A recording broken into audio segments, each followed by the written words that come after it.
So naongea kuhusu agano la wokovu, ndio uelewe wokovu wako sasa unaingilia wapi. Ndio wale ambao wanachanganyikiwa, si niliokoka, mbona ninafuatwa na mambo ya kwetu? Si niliokoka, kwani wokovu haunisaidii? Praise God. Tunaongea kuhusu agano la wokovu. Today I want you to understand where Jesus comes in and what we can access through faith in Jesus. Inasema huu ndio mwanga halisi. Huu ndio mwanga halisi. Mwanga halisi kumaanisha kulikuwa na mianga. There were other lights ambazo watu walikimbizana nazo kabla ya Kristo kuja. Na pia Yesu akiwepo, bado watu walikuwa nakimbizana na mambo mengine ambayo walikuwa wanaona kama yatawasaidia. Neno linasema katika Isaiah chapter 8 verse 19. Niangalie hapa ndio tufululize. 8:19. Wakati watu watawaambieni muende mukatafute msaada kwa watu wenye pepo na kwa wachawi ambao ulia na kunong'ona kama ndege na kwa makaburi, je, si watu wa Mungu wanafaa kutafuta msaada kwa Mungu wao? Mbona muende kwa waliokufa kuwasaidia walio hai? Ili neno linapopeanwa katika kitabu cha Yohana anatumwa na Mungu na anaenda kukaa jangwani. Akiwa jangwani, kukawa watu wanaanza kuja kwake. Walipokuja akawa anawauliza swali. Akauliza, nyinyi wana wa nyoka, nani amewafungua macho? Nani amewachanua mtoroke maangamio ambayo yanakuja kwenu? Praise the living God. So walipokuja akawaambia, basi ndio mtoroke na ndio muondokee maangamio ambayo yanawafuata. Akawaambia, tubuni basi mbatizwe. Mimi niko hapa kutengeneza njia kwa sababu ya yule wa kweli ambaye anakuja. Yeye anapokuja hata sina haki ya kuguza viatu vyake ama kamba za viatu vyake. Mimi nimetumwa tu kumtangulia. Praise the living God. Are we together? And as we read, fungua kitabu cha John, mwanzo wa John, utatutafutia hiyo maneno yenye nimesema apostle akiendelea kusoma hii. So neno la Mungu linasema watu kabla ya hapa walikuwa katika confusion. Kutoka Malaki mpaka kuja kwa John ni miaka 400. Na hii miaka 400 Mungu alikuwa amenyamazia Waisraeli. Hakukuwa unabii, hakukuwa ujumbe wa Mungu kwa maono. Watu walikuwa wanaishi katika giza. Praise the living God. Amen. Hallelujah. Wengi hapa tunajidanganya sababu tunaendaga kanisani na kwa sababu tulizaliwa tukakuta Bible kubwa kwa boma. Kwanza ile inasomwa kanisani, ile maletas kubwa, ile Bible ubebaniwa ilikuwa inawekwa kwenu. Na madhe alikuwa na kitambaa na mlikuwa mnaomba mkikula. And because of that ukafikiria umequalify. So John anawaambia, msijisemee ati kwa sababu nyinyi ni wa uzao wa Ibrahimu ati sasa mko sawa. Hata Mungu ako na uwezo wa kujifanyizia wana. Soma. Wala msiwaze mioyoni mwenu kwamba tunaye baba ndiye Abrahamu. Kwa maana nawaambia ya kwamba Mungu aweza katika mawe haya kumuinulia Abrahamu watoto. Endelea. Na shoka limekwisha kuwekwa penye mashina ya miti. Basi kila mti usiozaa matunda mazuri utakatwa na kutupwa motoni. Kweli mimi nawabatiza kwa maji kwa ajili ya toba. Ngoja. Sasa akawa anawaambia hivi, nyinyi mlikuwa tu mnaelekea kwa ghadhabu. Nani huyu amewachanua? You have been walking a path of judgment. Unyo tu mkienda kuangamia. Nani huyu amewadokezea? Mkajua kumbe tulikuwa tunaisha tukijiita watoto wa Ibrahimu.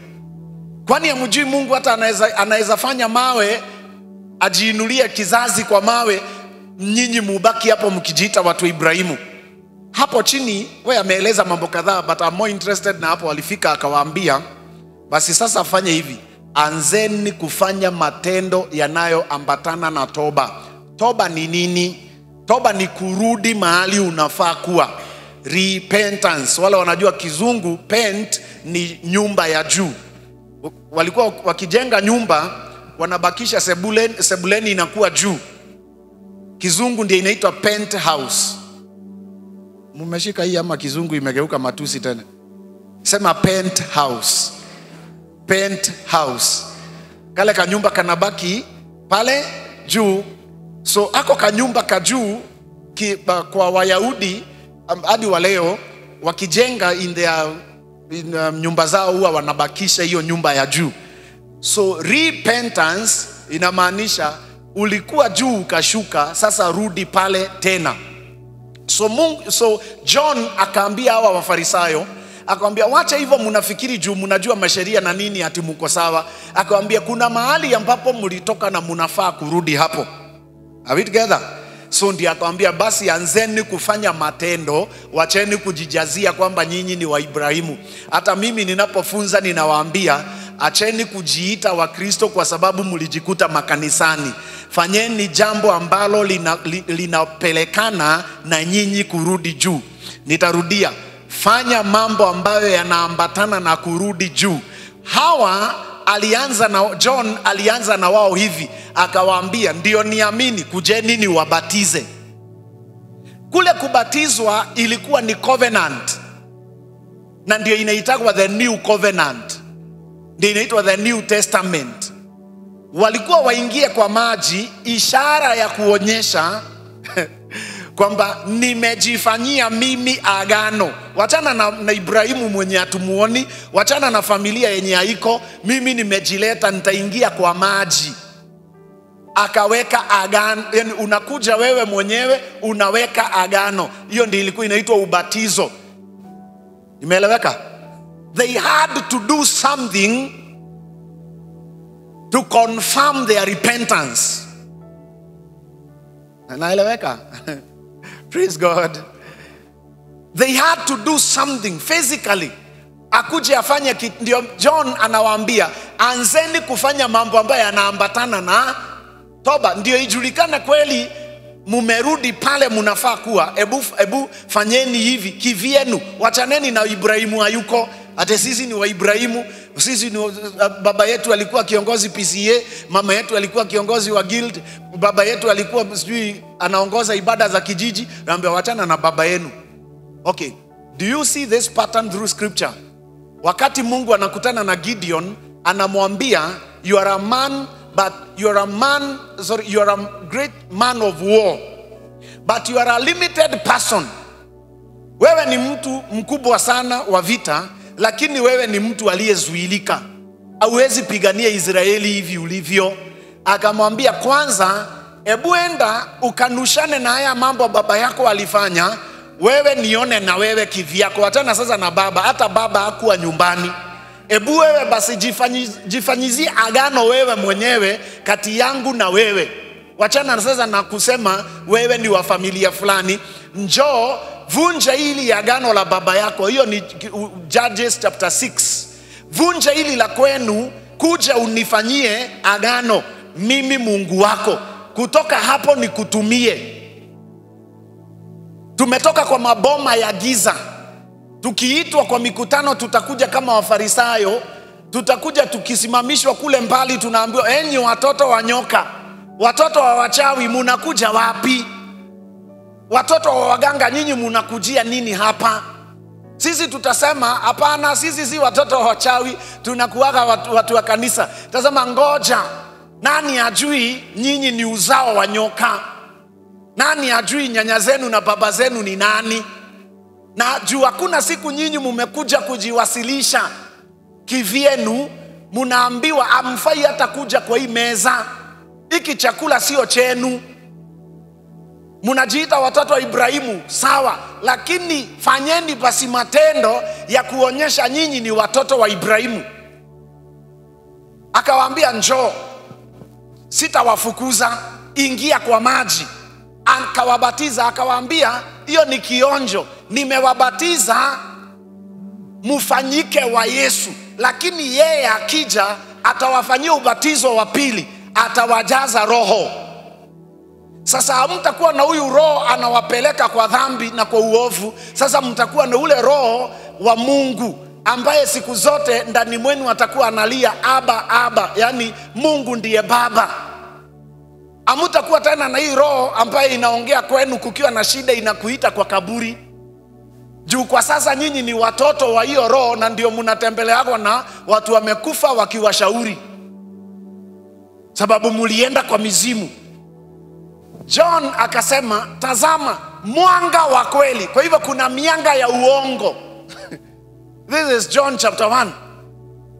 This is John chapter 1. Mianga ya uongo imekuwa mingi, lakini nawaletea mwanga wa ukweli. Huyu Yesu atawapatia roho wa kweli ambaye ndani mwenu hata mkiwa kwa shida hamtageuka tena kama mababa zenu, hamtageukia miungu kama baba wa Gideon anaitwa Joash. Hamtageuka kwa hiyo misaada. Hakuna kitu ndani mwenu kitakuwa kina connect huko. Sasa batizweni kwanza, basi museme nyinyi ni wa Yesu, alafu tena mfike mahali pa kubatizwa tena na roho wa Mungu. Msiitwe tena watoto wa wachawi, msiitwe tena watoto wa manyoka. Nani amesikia hiyo mpaka hapo? Sasa soma Pastor Arafat, alafu Pastor Apostle atasoma. Ama soma hiyo ulikuwa umempa.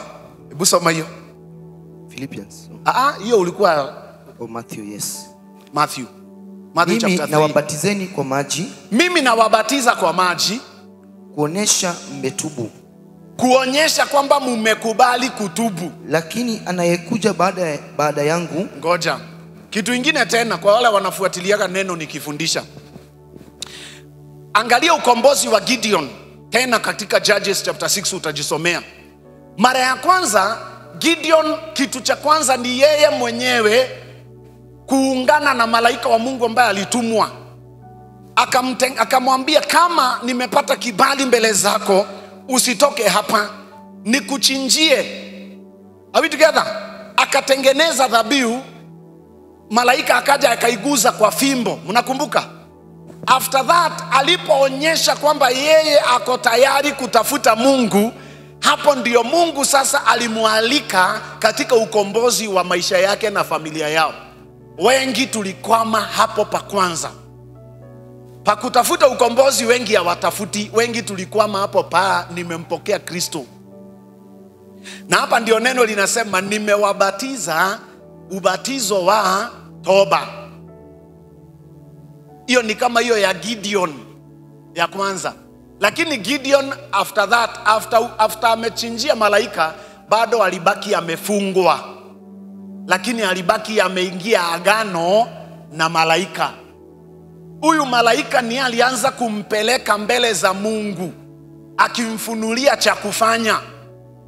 Ndio akafika mahali pa kumwambia, sasa kama unataka Mungu awe wako, wajana na hii toba umetubu, kama unataka Mungu awe wako, enda uchukue fahali kwa zizi la baba yako, uje uvunje hii madhabahu baba yako amejenga hapa. Ukimaliza hivyo, chukua fahali wa pili wa miaka 7, ujenge madhabahu ingine mpya, na utoe hii huyu fahali kwa Mungu wako. You see that process? So John anaambia watakatifu na mapema, mimi nitawahubiria toba, muingie kwa maji, muonyeshe kweli kwamba mmekubali Yesu.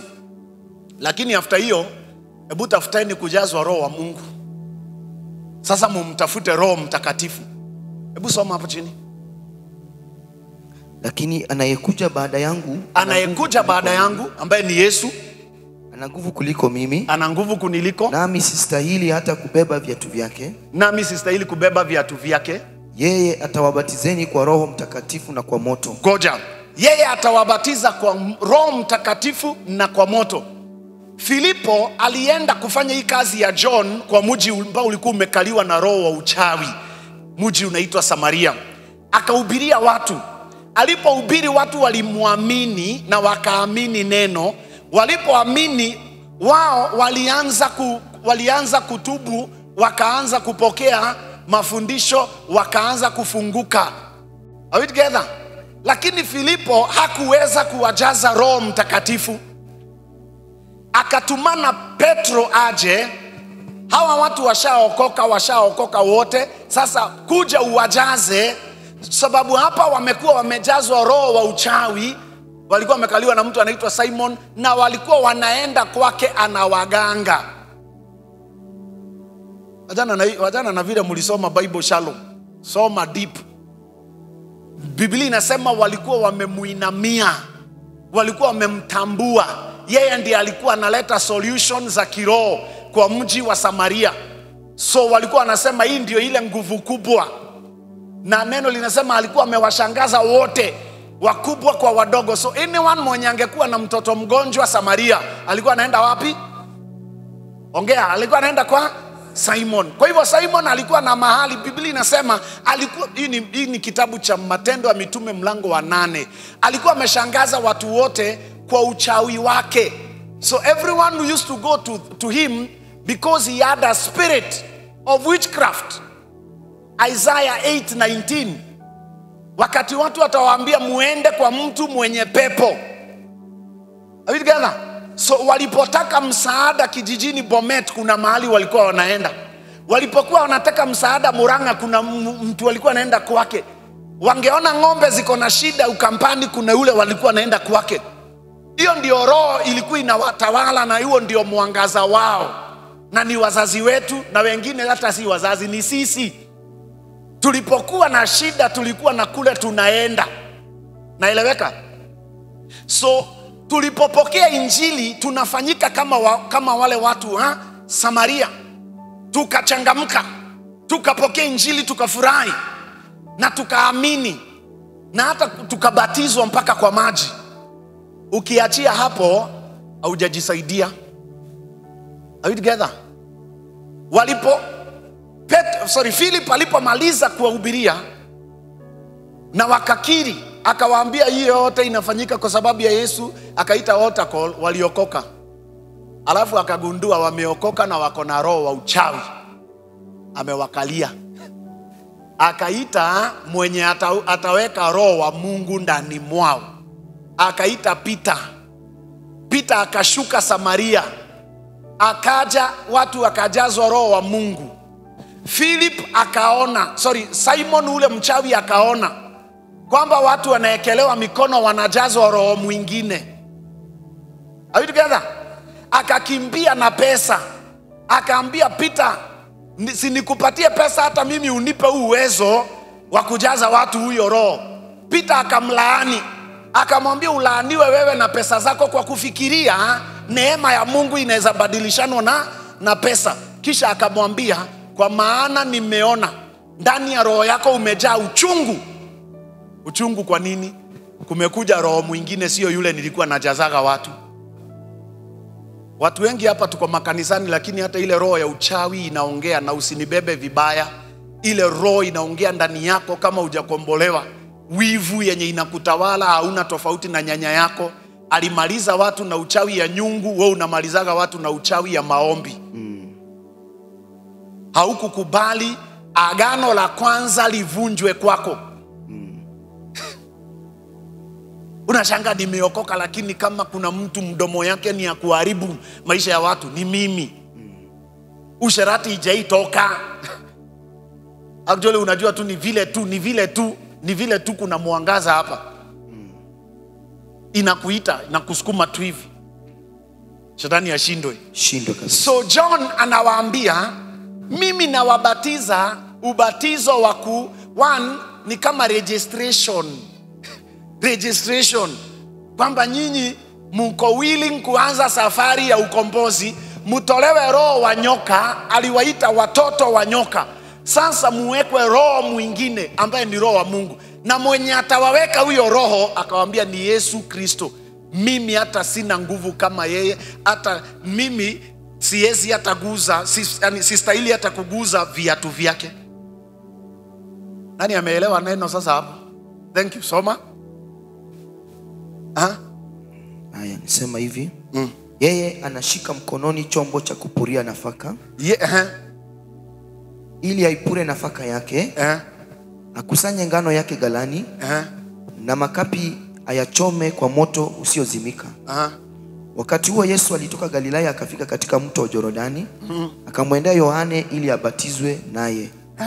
Lakini Yohane alijaribu kumzuia akisema, "Je, wewe unakuja kwangu? Mimi hasa ndiye ninahitaji kubatizwa nawe." Lakini Yesu akamjibu, "Acha tu iwe hivyo kwa sasa, maana ndivyo inavyofaa tuyatekeleze yale yote Mungu anayotaka." Naambia kuna mambo Mungu anataka. Please underline hiyo kwa Biblia. Wachana na injili yenye inahubiriwa shallow. Yesu mwenyewe mwenye amekuja kukomboa watu akaambia John, usifikiri juu mimi ni mwana wa Mungu ninaweza ruka process za Mungu. Kuna mambo lazima ifanywe. Kuna mambo lazima ifanywe. Kwa hivyo usikatae kunibatiza juu mimi ni mwana wa Mungu. Nibatize ndio yale yote Mungu anataka yafanywe yafanyike. Mungu angetembea na Gideon kama Gideon angevunja madhabahu ya baba yake, Gideon ingefanyika. Mungu alimwambia, vunja hiyo, chukua miungu ya Ashera, itumie kama kuni, teketeza, alafu unijengee mimi madhabahu. Those covenants must be established. And those other evil covenants must be broken. Zikiwa kwa maisha yako, kama Yesu anasema mimi ni mwana wa mwanamke anaitwa Maria, kwa hivyo hata mimi kitu ya kwanza nibatize, tutimize vile Mungu amesema. Msifikiri juu nimetoka mbinguni ati kwanza ole wenu mapasta ambao mnafikiriaga kwa kuombea watu mumekombolewa, mnabakingi na shida. Ati kwa kukula vitu za watu wao wajikomboe wakuletee ukule. Ati wewe sasa wewe uko sawa, unachukuaga shida za watu. Who are you? Who are you?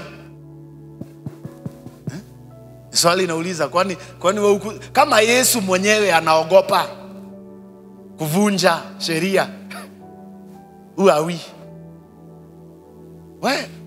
Mambo yameshika moto haya. Praise God. Ati niletee gari, ukiniletea gari kutoka hapo sasa umefunguliwa na nani? Umefunguliwa na nani? Kwani mimi ndio nafungua? Akamwambia lakini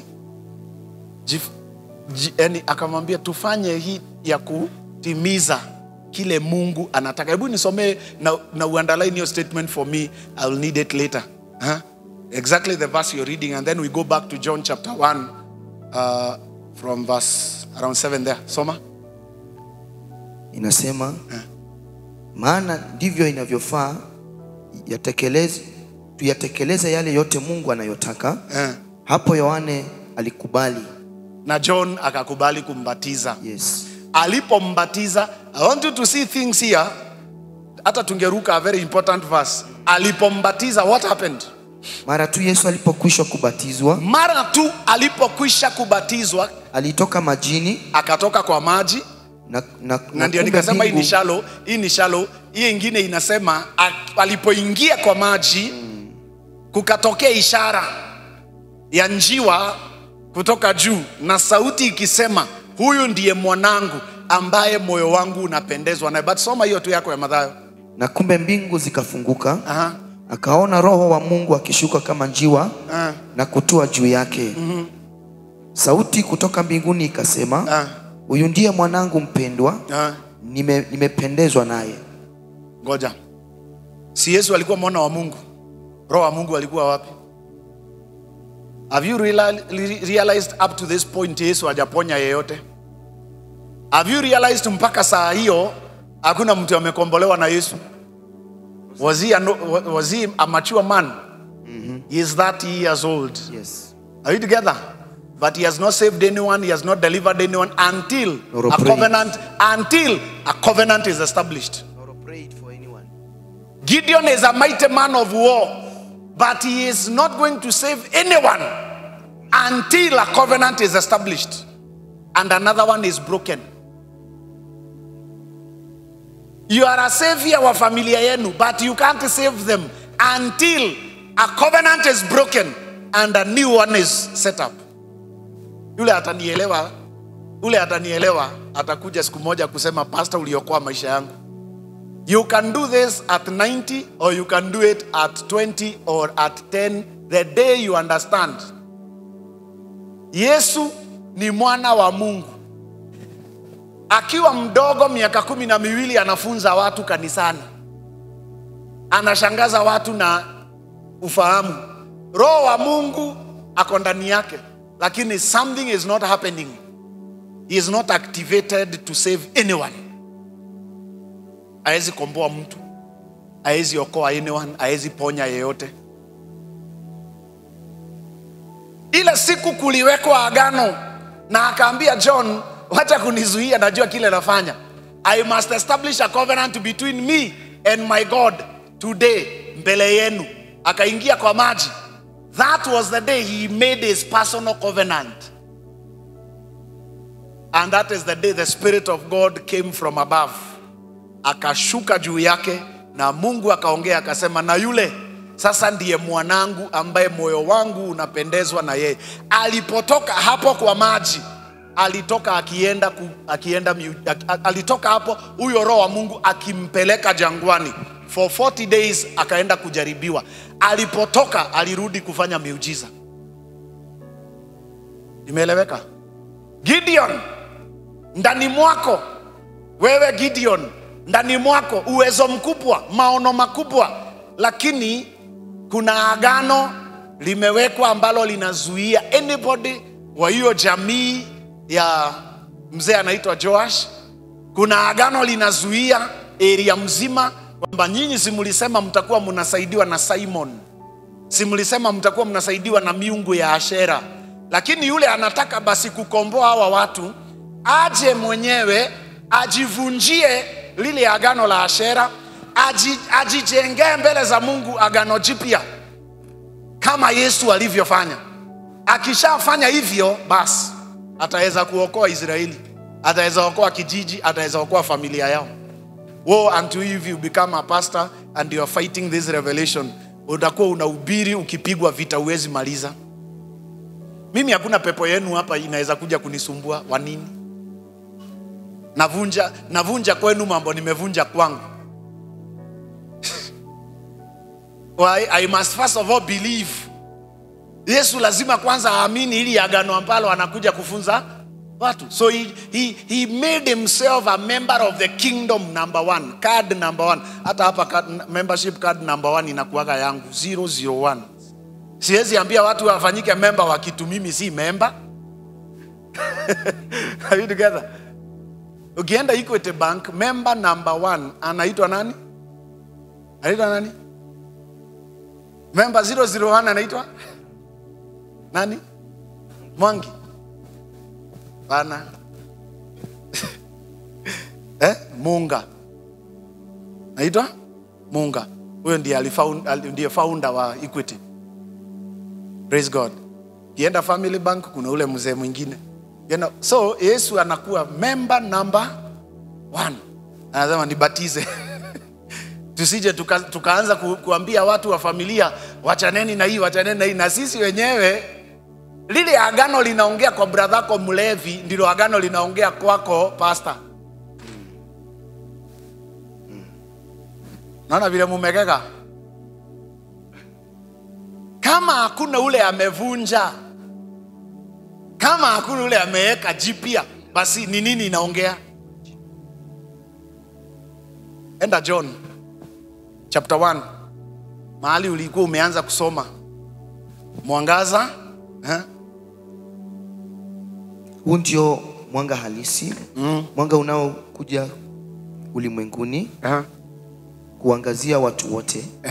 Basi na nikawaambia the other day, wale watu Central mnadanganywa ati Yesu ni Mungu wa wazungu. Turudini kwa wazee wetu waliokufa. You must be very stupid as a person, sorry kusema hivyo, to think that someone who is dead can help someone who is alive. Lazima hapa kuwe na shida. Pastor umetukanana. Ni kizungu iko tough for you. Stupid means mtu atumii kichwa. Mungu akauliza, mutaenda aje kutafuta msaada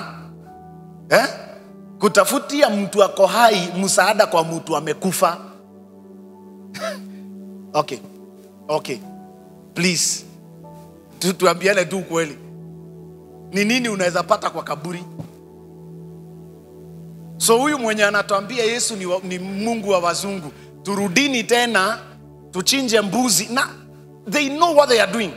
Lazima ufanye agano, chinja, umake agano na huyu amekufa. Na nyinyi mnafikiri ni huyo anatokea, ni mizimu. Hii iwe ndio mizimu itawatetea.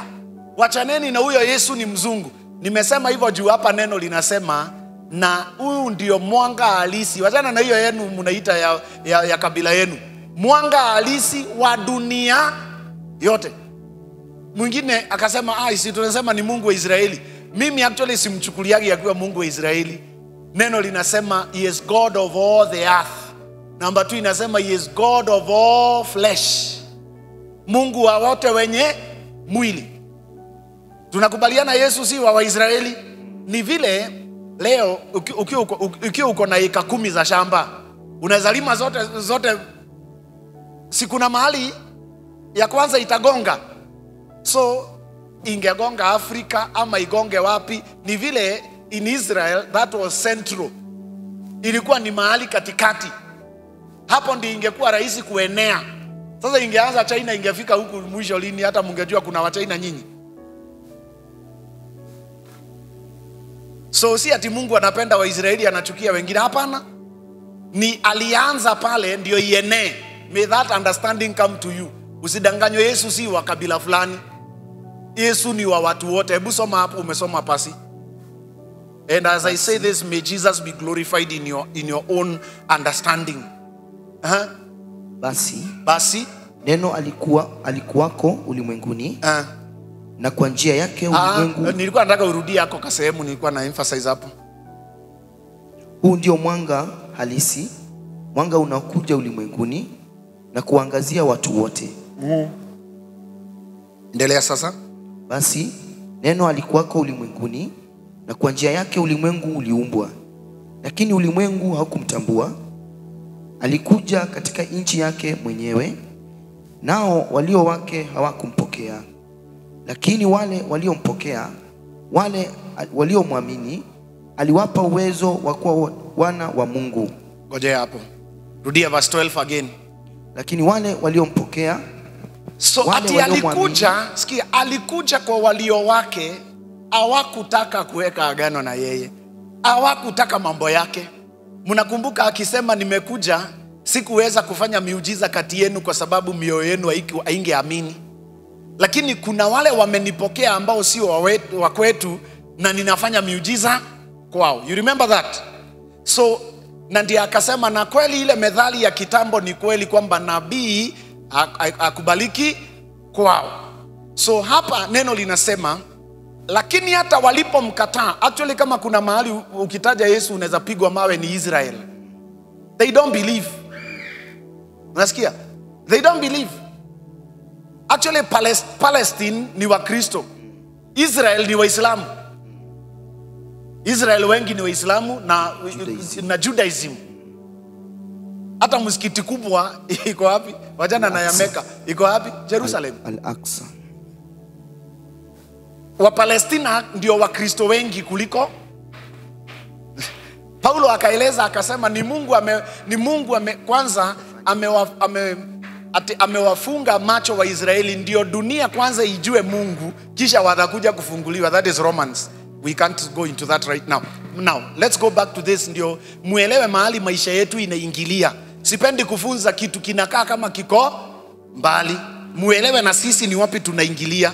Ndio kama tuliamua kudedicate maisha yetu kwa huu ufalme wa Mungu, tujue basi how are we going to benefit by being members of the kingdom of God. Tusiwe kwa ufalme na hatuna the marks of the kingdom. The things that show we belong to a king. Basi kama umeniadopt State House Bwana Ruto, basi wacha nianze kuvaa kama mtoto wa president. Nilikuwa nimekonda, wacha watu waone kuna nyama State House. Ama praise God. Na niache Korogosho Primary School, hebu nipeleke shule mzuri ijulikane mimi ni wa ufalme. Most of us, the reason we are unable to spread the gospel is because it's not working for us. Me, I like being frank. Most of us, it's not working. True of us. It's not. Let me tell you the truth. If you thought vile unaishi hiyo ndio picha ya wokovu, bado. Kuna mambo yakianza kufanyika kwako utashangaa ulikuwa umeokoka miaka 20 ya nini? Why was there no evidence? Yet the moment God walked with Abraham, everyone desired his life. Mungu alipoanza kutembea na kina Mary Magdalene, people would desire to be like them. Sisi watu wanatutoroka kwa nini? Mpaka mapasta. Because ufalme tulikuja wengi hata hatuelewi ni nini tunafanyaga huko ndani. That's why I dedicated my life by, yes, of course by calling, but also by desire to teach people truth. Juu watu wakijua watakuwa free. The moment you know, utakuwa free. Praise God. Amen. Saa hii ukajaita watu kwa wokovu, wewe wanaweza kubali. Juu walikuona bila kazi, wakaona maisha ikiwa mbaya, saa hii kuna evidence wanaweza ona.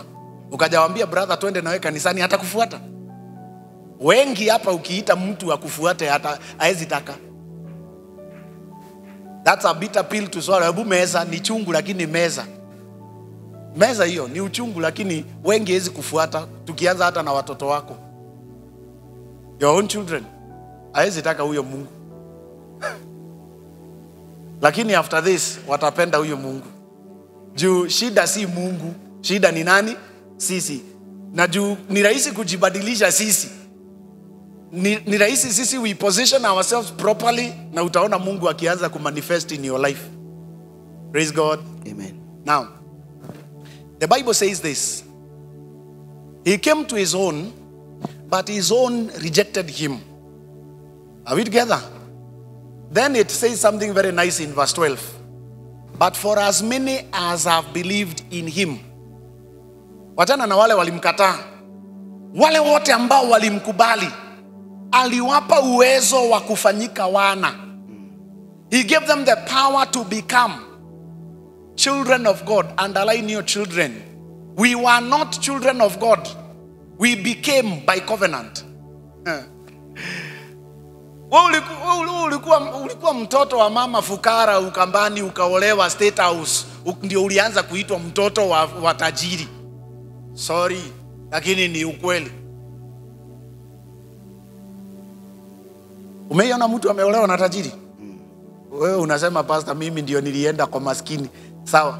Umeiona mtu vile akiolewa kwa tajiri anaanzaga kuitanishwa na baba yake maskini ama na bwana yake tajiri? Kweli ama uongo? Iko hivyo? Na ukiona umeoa mtu na bado anajidanisha na baba yake, uko na kasoro. Nijua anaona hapa yuko safe. Ama just do your research. Utaona not unless msichana aende kwa boma kubwa kuliko yao abadilishagi jina. Anabaki hata uende wapi anabaki na hii yenye ni mzuri. Praise the living God. So now we have become children of the Most High God, not because we were good, no. It's because of a covenant. Covenant. Nataka usome tu that statement tena, and then I'll teach about now the covenant of salvation through Jesus. Soma. Lakini wale waliompokea, sisi ambao tumempokea, wale waliomwamini na tukamwamini, aliwapa uwezo wa kuwa wana wa Mungu. Ametupa uwezo wa kuwa wana wa Mungu. He gave us the power to become. Ambao walizaliwa sio kutokana na uwezo wa binadamu, wala nguvu za kimwili, wala mapenzi ya mtu, bali kutokana na Mungu mwenyewe. Now, when I tell you I have given you power to become rich, are you rich? Let's talk. If nikikwambia from today I've given you power to become rich, are you rich? What are you? Ni tajiri mtarajiwa kulingana na maamuzi yake. Kulingana na maamuzi. Okay, si unaweza mwagiwa mafuta na ukatae kuwa pastor. Kwa hivyo kukumwagia mafuta ni uwezo umepatiwa, lakini kuamua kufanya kazi is something different. We don't become children of God automatically. You begin to use the opportunity granted through Jesus Christ and his covenant. You begin to position yourself as a child of God. That is a hard truth to swallow, but that is the truth. Otherwise, all of us could be living the same life. If you don't begin to work in State House, kuajiriwa State House does not make haiwezi badilisha your life. It's when you begin to work there. You begin to actively engage yourself in that covenant. Kwa hii covenant ya kuwa wana wa Mungu, kuna mambo fulani mtu anza kuyapata. Enda kwa kitabu cha Matthew chapter 15 verse 26. Yesu akamjibu, si vizuri kuchukua chakula cha watoto na kuwapatia mbwa. Rudi nyuma kidogo tu, labda mistari kama miwili upate muktadha. Lakini Yesu hakumjibu neno. Rudi tena. Mpaka kukaja mwanamke. Yesu aliondoka mahali hapo, akaenda kukaa katika sehemu za Tiro na Sidoni. Basi mama mmoja Mkanani wa nchi hiyo alimjia. Kulikuwa na mama mmoja. I want you to see who we are. Nataka tujione. Kulikuwa na mama hakuwa Mwisraeli, alikuwa ni Mkanani. Na huyu mama akawa na mtoto mgonjwa. Actually huyu mama alikuwa wa kabila mbili zimechanganyikana. So kwa kizungu alikuwa anaitwa Syrophoenician woman. Alikuwa na mtu wa kabila mbili zimeungana. So akasikia Yesu anatenda. Watu wanapona, watu wanakombolewa. Akachukua mtoto wake akaleta. Soma. Akaleta ama akakuja wewe kumtetea? Hebu soma. Wa nchi hiyo alimjia, akapaaza sauti, Bwana, Mwana wa Daudi, nionee huruma, binti yangu anasumbuliwa na pepo. Lakini Yesu hakumjibu neno. Yesu Mwana wa Daudi, mtoto wangu anasumbuliwa na pepo. Si ukuje utoe hii pepo. Now, do you know, ungeishi wakati wa Yesu, wengi hawangempenda. Hawangempenda kwa sababu wangedhania ni wakipendeleo. Neno linasema kuna wakati alikuwa anakuja anakuta viwete, anaenda anaponya ule ako kwa kona na anaenda. Akaenda akachukua mwingine akamshika mkono akamtoa nje ya kijiji.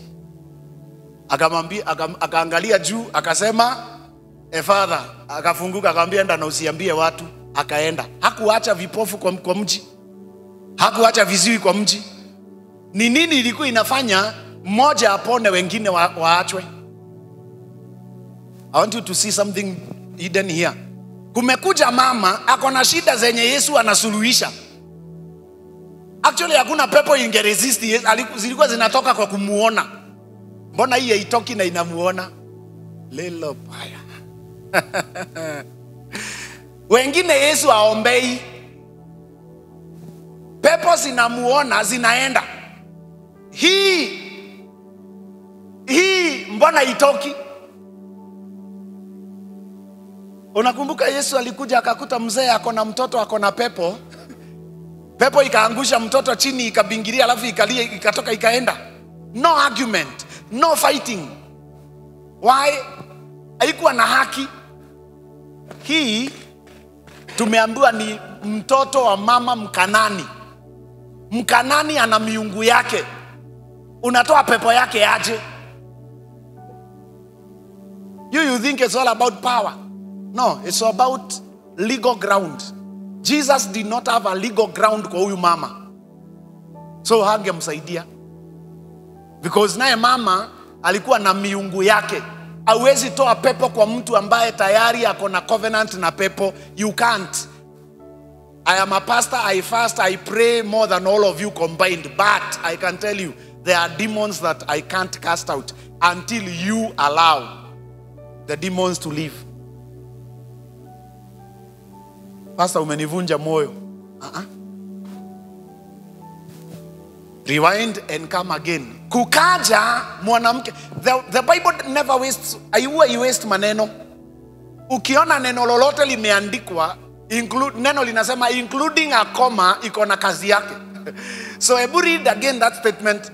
Kukaja mwanamke kutoka wapi? When he came to the region of Tyre and Sidon. Bwana, mwana wa Daudi, nionee huruma. Soma hapo nimesema. Akaja mwanamke wa kutoka Tiro na Sidoni. Basi mama mmoja Mkanani. So why is Jesus why is the writer emphasizing that the woman was a Canaanite? Munakumbuka neno ambalo linasema katika kitabu cha Ezekiel, linasema mama yenu ni Muhiti, nitafutie hilo neno. Baba yenu ni Mkanani. Tafuta hiyo neno, tutaisoma saa hii. Wapendwa, haya mambo munafikiri ati juu uliokoka utayafikia. Lazima you must align yourself covenant through covenant. Fungua Bible, nyinyi wachana na, fungua Bible yako Psalms 50 verse 5. Psalms 50 verse 5. Nikuonyeshe ni nani wanaweza pata mambo kwa Mungu. Mambo ya Mungu yana undani wake. Soma Psalms 50 verse 5. Kwanza nikipata mgeni niye mzuri, msiseme tuko na Bible ya Jesus Winner. Ndaka yako. Psalms 50 verse 5. Tuone ni nani wanapatana mambo kwa Mungu. Si wale wameokoka, msidanganywe. Kuokoka ni kama kujoin shule. Joining a school does not give you a grade. Nikusanyieni washa Mungu wangu waliofanya agano nami kwa dhabihu. Covenant zinavunjagwa na maombi. Omba tukutane next year ukiwa na the same struggle. Sababu hakuna covenant ziliwekwa kwa maombi, zote zinawekwa na sacrifice. Numbers chapter 22 chapter 23 na chapter 24. Balaam anaambia Balak, simama hapa, tengeneza madhabahu 7, toa ng'ombe moja kwa kila, zote 7, simama hapo. Basi ukiwa umesimama kando ya dhabihu zako, na mimi niende nikachokore ulimwengu wa kiroho. Mara ya kwanza, ya pili, ya tatu. That's why you get things by fasting, by prayer and by offering, by sacrificial giving. Hapo ndio mambo yanaanza kufunguka. Huyu pastor atawekwa TikTok na kwambia, but that is the truth of God. If you can challenge me na scripture. Usini challenge na mambo ya watu wa media, ni challenge na neno. Continue reading, Apostle. Ezekiel 16, soma verse 1. Verse useme Bwana Mungu awambie. Verse 2. Mwanadamu ujulishe Yerusalemu machukizo yake. Hebu julisha Yerusalemu machukizo yake. Useme Bwana Mungu awaambia Yerusalemu hivi. Mungu anawaambia hivi, nyinyi watu wa Yerusalemu. Asili yako na kuzaliwa kwako kwatoka katika nchi ya Mkanani. Asili yako na kuzaliwa kwako kunatoka Kanani. Mwamori alikuwa baba yako. Ngoja, si wanajiita watoto wa Ibrahimu? Please follow. Usipotee. Si ni watoto wa Ibrahimu? Si umeona John anateta na wao akiwaambia, nyinyi mnafikiri you are right simply because mumezaliwa kwa Ibrahimu. Akawaambia, kwani hamjui hata hii mawe inaweza fanyika ya Ibrahimu? Mnajiita watu wanastahili mbele za Mungu kwa sababu tu mulijoin kanisa. Anambia no. Akawaambia, kwanza nyinyi nikiwaangalia, nyinyi ni ule uzao, already the spirit you're carrying is affected. Hamuna roho wa Mungu, mko na roho ya Kanani. Akawaambia, huyu mtu mnamuona, huyu ni Mkanani. Endelea. Mwamori alikuwa baba yako. Anamwambia Mwamori ndiye baba yako, na mama yako alikuwa Muhiti. Na mama yako ni Muhiti. Na katika habari za kuzaliwa kwako, siku ile uliozaliwa, hata ukupata mtu kitovu chako hakikukatwa. Au kupata mtu wa kukutenganisha. Wala hukuoshwa kwa maji. Wachia tu hapo. Au kupata mtu wa kukutenganisha na mama yako. au kupata mtu wa kukutenganisha na baba yako, maagano, au kupata wa kukata hicho kitovu. Wewe bado ni Mkristo muiti, Mkristo mujebuzi. Ndio maana unaroganga watu kanisani na matamanio ya moyo tu. Unatamani hivi mimba ya mtu itoke, inatoka, and you feel very powerful. Na uko na Bible na uko na hymn book. Pastor sirudi hapa, utajikuta Sunday hapa ni wewe unaongoza intercessory asubuhi kabla tufike. Dad. Yes. Kuna hii version. Hebu soma hiyo version. Kwa English. Imesema you are nothing. You are nothing but a Canaanite. But a Canaanite. Endelea. Hivyo tu. Umenielewa sasa ni nini shida? Unakuja unasimama mbele za Mungu, umesimama ndio, lakini kitu cha kwanza kina kudisqualify. Shetani anasema ngoja. Huyu kwako kwa macho yenu mnamuona ni mwokovu. Kwa tabia ndio, lakini kwa kile kinatiririka ndani yake, huyu na babu yake mambo tumefanya. Huu ni uzao wangu huu. Na hiyo ndio mng'ang'ano ilikuwa kwa Zekaria chapter 3. Mng'ang'ano kati ya Joshua na Shetani. Sitaki kuwapoteza kwa mambo mengi, nataka ukuje tukae hapa kwa Yesu mumuelewe. Endelea kusoma sasa mahali ulikuwa unasoma mtume. Lakini Yesu hakumjibu neno. Sasa Yesu ameona mama, hebu ianze vizuri sasa, someone now can understand ni nini ninamaanisha kuhusu kuwa Mkanani. Yesu aliondoka mahali hapo akaenda kukaa katika sehemu za Tiro na Sidoni. Basi mama mmoja Mkanani wa nchi hiyo alimjia, akapaza sauti, Bwana, mwana wa Daudi, nionee huruma, binti yangu anasumbuliwa na pepo. Ngoja niangalieni hapa sasa, tuharibu kitu ingine yenye utakubali tuharibu hiyo? Praise God. Si mnafikiria kila mtu akiomba anafaa kujibiwa? Huyu mama si maombi anaomba? Kwanza yeye aombi, sasa Mungu aoni. Anaomba, Mungu amesimama mbele yake. Karisi, huyu mama anaomba, Mungu amesimama mbele yake. Neno linasema akapaza sauti, akamulilia. Ni wangapi hapa wamepaza sauti wakalilia Mungu? Ukashangaa, na kwani auoni nafungiwa nyumba hata wewe Mungu? Hata kama ni mambo ingine yote, si kabla unipe gari kwanza solve hii issue ya rent. Unashangaa amenyamaza. Mungu usinyamaze niaibike, ananyamaza, unaaibika. Hata nitakuacha, aongei. After umemtisha kumuacha, unagundua ni wewe unaenda hasara, unarudi. Ukirudi aongei. Sasa ni kama hata ukuagi.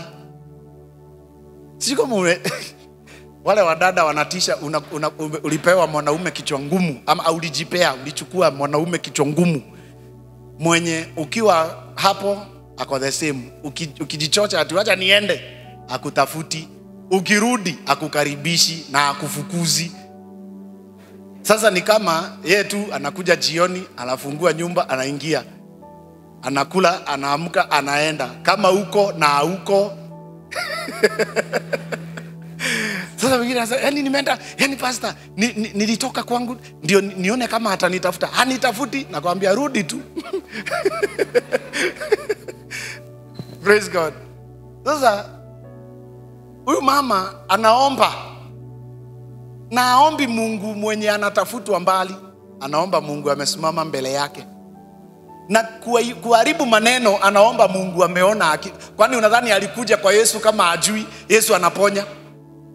Amekuja juu, anajua. Kiwete ametembea, kipofu ameona, kiziwi amesikia. Kwa hivyo nikikuja, hata kiziwi changu kitatembea ama nikitasikia. Kiziwi kinafanyaga nini? Kitasikia. Analeta chake akisikii. Oh, nani anajiona? I want you to see how Jesus dealt with this issue. Some think that Jesus was arrogant. No, he was showing you how serious the issues of legal grounds are. Are you a Canaanite? Yes. Not unless you denounce being a Canaanite, you can't eat at this table. Si huruma, si ati kwani uoni kile napitia. Not unless uvunje agano la Mkanani, ukubali la Yesu, haiwezi kaingiana hata kama anakuona. This story is sad, this story is informative, and it also gives me joy because it has the answer. Hebu soma tena Apostle. Akapaza sauti, nataka uanze hapo. Akapaza sauti. Hata huyu si katoloni. Akapaza sauti. Si Heaven's Gate, ni ako mbinguni. Ataenda mlimani, ako kwa kiti cha enzi. Yesu anapita akienda, nani yule analia hapa sasa? Malaika wanakuja wamebeba uponyaji. Wanakuta anarusha miguu, wanaenda. Kwani unioni? Anapita tena. Kwani nitakufia kanisani? If you don't take care, utakufia kanisani. Kwani hata mumekasirika? Ni mfano nakupatia. Hivyo ndivyo Yesu aliongea. Akamwambia hiki chakula ni cha wana. Hiki ni cha watu wa covenant. Anyone outside the covenant ni kama mbwa. Wewe ungebaki hapo ama ungehama hiyo kanisa saa hiyo hiyo? Kama huyu mama hakuwa ameamua kutumikia Mungu na kunyenyekea Mungu, angekaa hapo. Imagine umeambiwa hivyo, umeambiwa we, leo maombi ni ya watu wa Jesus Winner, si ya umbwa. Imagine umbwa ni nani? Na ukumbuke neno umbwa kwa Biblia katika kitabu cha Revelation inasema ni watu wa nje. Ati umbwa na malaya na wachawi watakuwa wapi? Nje ya mji. So ule umbwa unaambiwa kwa Revelation si umbwa yule wenu, si nini simba. Ni wale watu wako nje ya agano. Na Yesu akasema wengine hata watafanya miujiza, lakini wakija kwangu nitawaambia endeni, sikuwajua. We didn't have a covenant with you. All you had ni vipawa. So I am finishing by telling you this. Haya mambo yote tunaliaga Mungu atufanyie, kuna kuaga na a principle ya kiroho inaitwa meza ya Mungu na meza ya mapepo. Nataka leo uende ujievaluate, a genuine evaluation. Are you sure familia yenu kweli inakulaga kwa meza ya Mungu, ama kuna pepo mulialika munafaa kula kwa meza yao? Now read for me, nisome, ama read for us, nisome Corinthians. Niliwaambia leo ni New Testament. 1 Corinthians 10:21. Sasa ndio mtaelewa kwa nini inatupaswa kuvunja maagano ambayo yaliwekwa na mababa zetu, mababu zetu, mama zetu. Tujiwekee agano na Mungu binafsi. Soma 1 Corinthians. Mwenye kuandika ajiandikie 10:21.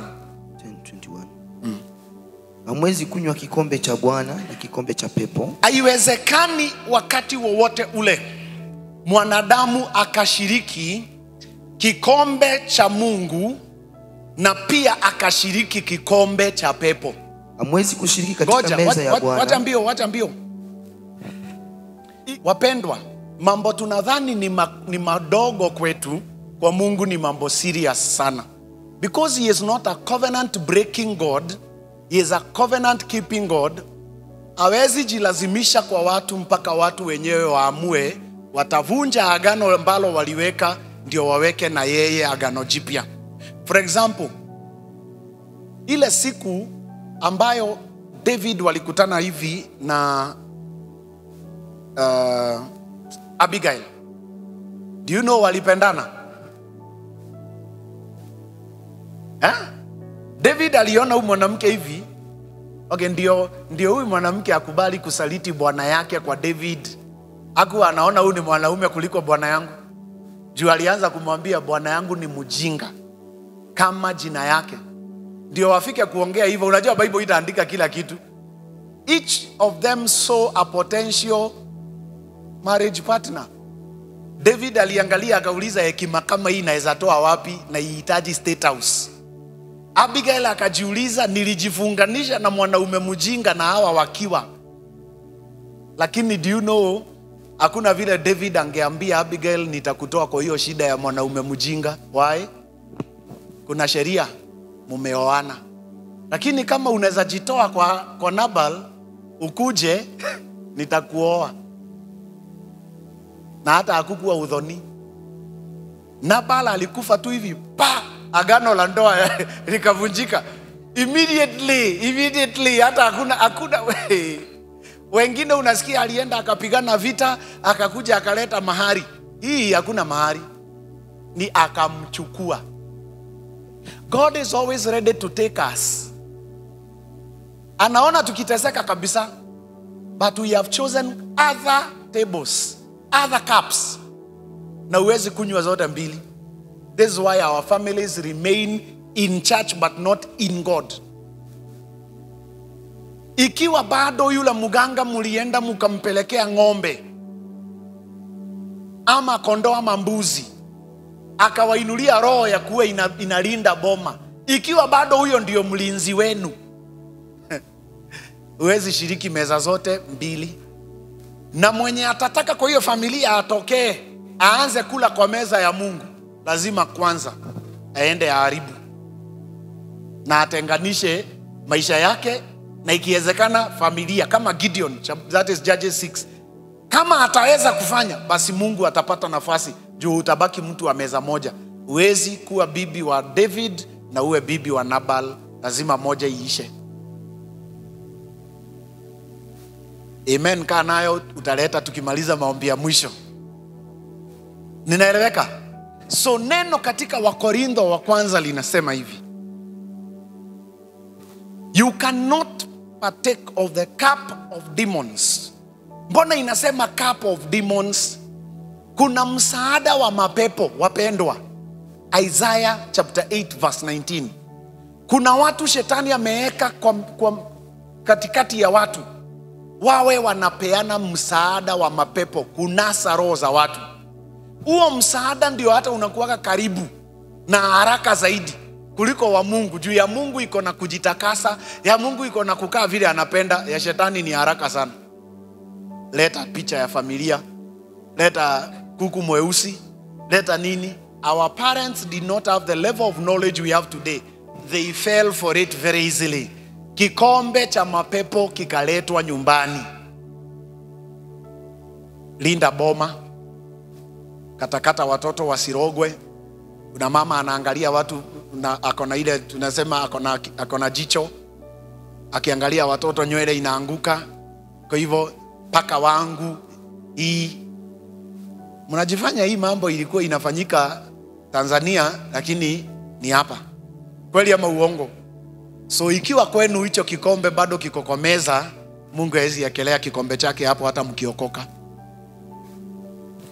Ni muokoke alafu mtumie kuokoka kwenu, kuelewa mambo, mtoe kile kikombe muwekelee cha Mungu. Nisomee sasa ama utusomee, sorry. Hamwezi mkanywa kikombe cha Bwana na kikombe cha pepo. Haiwezekani. Hamwezi kunywa kikombe cha Mungu na mkunywe cha pepo. Hamwezi kushiriki katika meza ya Bwana na katika meza ya mapepo. Aya, so hii meza ya mapepo tumetoka kusoma kwa Syrophoenician woman. Yesu akasema hauwezi, kwa hii meza ya Mungu ni ya watoto wake, hii ingine ni ya watu wa pepo. Kwa hivyo wewe mama, mtoto wako akigaragara na mapepo, unafaa kwenda kwa waganga. Not unless uvunje hiyo, ndio unaweza pata ukombozi wa meza ya Mungu. Nimemaliza. Kama uko na swali niulize.